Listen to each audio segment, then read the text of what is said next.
वायु की सापेक्ष आर्द्रता का मापन एवं रिकॉर्ड करने वाला उपकरण है। उदाहरण में है हाइड्रोमीटर, हाइड्रोग्रोमीटर, लैक्टोमीटर, बैरोमीटर। तो दोस्तों इसका जो राइट आंसर होगा वो राइट वी होगा, यानी हाइग्रोमीटर। ठीक है दोस्तों, चलिए अगला क्वेश्चन देखते हैं। अगला क्वेश्चन है, बोल रही है कि हमारी आकाशगंगा की आकृति है तो वृत्ताकार, दीर्घवृत्ताकार, स्पाइरल या उपर्युक्त में से कोई नहीं। तो जो इसका राइट आंसर होगा दोस्तों वो होगा स्पाइरल, यानी ऑप्शन नंबर सी होगा। चलिए, भिन्न भिन्न तारों के भिन्न भिन्न रंग निम्नलिखित में से किसकी विविधता के कारण होते हैं?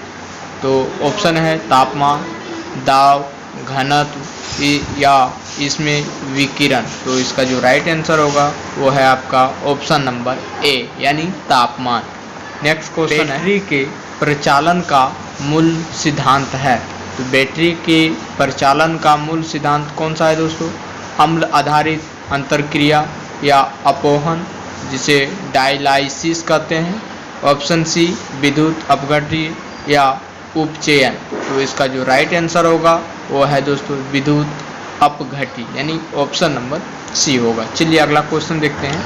निम्नलिखित में से वह उपकरण कौन सा है जिसका प्रयोग पवन के बल एवं वेग के मापन के लिए किया जाता है? तो ऑप्शन है एमीटर, एनोमीटर, अल्टीमीटर या ऑडियोमीटर। तो इसका जो राइट आंसर होगा वो एनेमोमीटर होगा। निम्नलिखित में से कौन सा रंग सम्मिश्रण दिन और रात के समय सर्वाधिक सुविधाजनक होता है? तो इसका जो राइट आंसर होगा दोस्तों वो लाल और हरा है। ठीक है, चलिए अगला प्रश्न देखते हैं। ऊनी कपड़ों शरीर को गर्म रखते हैं क्योंकि ऊन से शरीर का तापमान बढ़ जाता है। अगला ऑप्शन है ऊन कुचालक होती है या ऊन बाह्य पदार्थों से ऊष्मा का अवशोषण कर लेती है या ऊन बाह्य पदार्थों से ऊष्मा ग्रहण नहीं करती है। तो जो इसका राइट आंसर होगा वो ऊन कुचालक होती है। अगला प्रश्न है, यदि किसी साधारण लोलक की लंबाई आधी कर दी जाती है तो उसके ढोलन की अवधि क्या होगा? तो इसका जो राइट आंसर होगा वो गुणक द्वारा घट जाती है। चलिए अगला प्रश्न देखते हैं। संतुलन एक ऐसी स्थिति है जिसमें कभी परिवर्तन नहीं हो सकता या तभी परिवर्तन हो सकता है जब किसी बाहरी कारक में परिवर्तन होता है। अगला ऑप्शन है तभी परिवर्तन हो सकता है जब किसी आंतरिक कारक में परिवर्तन होता है। और चौथा ऑप्शन है तभी परिवर्तन हो सकता है जब सरकार नीतियों में परिवर्तन होता है। तो जो इसका राइट आंसर होगा वो कभी परिवर्तन नहीं हो सकता है। चलिए अगला प्रश्न देखते हैं। और यार 10वां नंबर क्वेश्चन दोस्तों बोल रहा है, बॉल को लपकते यानी कैच करते समय एक क्रिकेट खिलाड़ी निम्नलिखित में से किसको कम करने के लिए अपना हाथ नीचे कर लेता है? तो दोस्तों बॉल पकड़ने के लिए जो एक खिलाड़ी होता है वो किसको कम करने के लिए अपना हाथ नीचे कर लेता है? बल को या संवेग को या आवेग या तो कैच करने का समय। तो जो इसका राइट आंसर होगा वो आवेग कम करने के लिए हाथ नीचे करता है दोस्तों, तभी उसका कैच हाथ में आता है।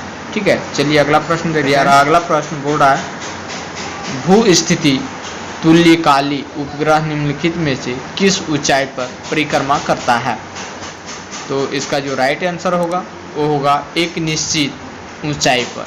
ठीक है, ये याद रखिएगा। चलिए अगला प्रश्न है, प्रश्न आपके सामने बोल रहा है, यदि वायु दाब मापी यंत्र यानी बैरोमीटर की रीडिंग अचानक तेजी से गिरने लग जाए तो इससे यह संकेत मिलता है कि मौसम बहुत गर्म होता है या अत्यधिक तूफान होगा या शीतलहर वाला होगा या कम से कम 48 घंटे तक लगातार वर्षा होगा। तो इसका जो राइट आंसर होगा वो होगा ऑप्शन नंबर बी, यानी अत्यधिक तूफानी होगा। ठीक है, क्षुद्र ग्रह सूर्य के चारों ओर किन ग्रहों के बीच चक्कर लगाते हैं? तो क्षुद्र ग्रह दोस्तों वो कौन सा सूर्य के चारों ओर चक्कर लगाता है? वो मंगल और बृहस्पति लगाता है। ठीक है, तो चलिए आप लोगों को पता ही होगा। अगला क्वेश्चन पर जाते हैं। वो रहा कि धूम कोहरा उन स्थानों पर एक आम प्रदूषक होता है जहाँ उच्च ताप होता है या निम्न ताप होता है या वायु में अत्यधिक अमोनिया होता है या वायु में अत्यधिक SO2 होता है।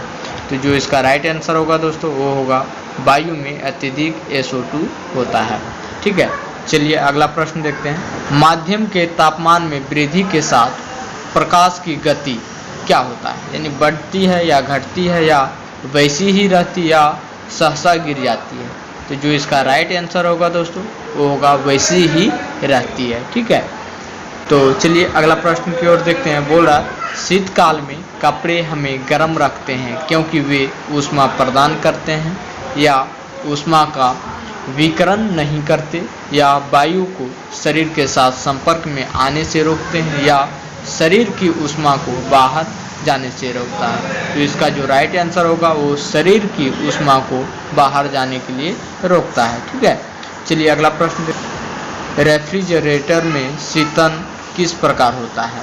तो रेफ्रिजरेटर में दोस्तों वो जो शीतन होता है वो किस तरह होता है, वो वाष्पशील द्रव के वाष्पन द्वारा होता है। ठीक है, अगला प्रश्न। हम लघु तरंग के प्रसारणों को दीर्घ तरंग के प्रसारणों की अपेक्षा लघु तरंगों में अधिक अच्छी तरह क्यों सुन सकते हैं।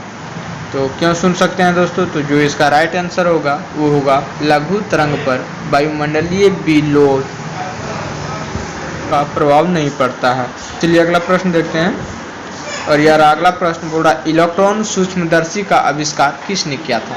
तो इलेक्ट्रॉन सूक्ष्मदर्शी का आविष्कार किसने किया दोस्तों, वो क्या था, नोल और रुस्का ने, यानी दो आदमी मिलकर किया था। ठीक है, यानी ऑप्शन नंबर ए होगा इसका राइट आंसर। अगला क्वेश्चन है और अगला क्वेश्चन बोल रहा है जब बस सहसा मुड़ती है तब बस में खड़ा यात्री बाहर की ओर गिर जाता है, इसका क्या कारण है।